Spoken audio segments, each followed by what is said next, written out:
The gelatin trick has been helping so many people find a new sense of ease in their day, especially when it comes to how their joints feel.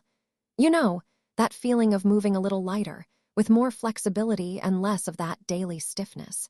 It's truly lovely to see people rediscovering comfortable movement. This isn't some complicated secret. The gelatin trick is actually a very simple, low-cost daily ritual using basic ingredients you probably already have. It's just a small addition to your morning routine. Nothing drastic, but it offers a gentle way to support your body.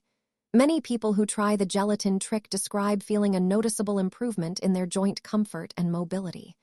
They talk about a greater sense of fluidity in their movements, less creakiness, and just generally feeling more comfortable throughout the day.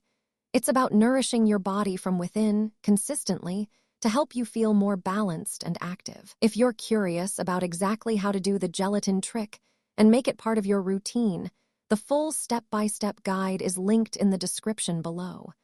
I've also pinned it in the first comment, so you don't miss it. Take a look and see how this one small, consistent habit might help you move with more ease and comfort each day.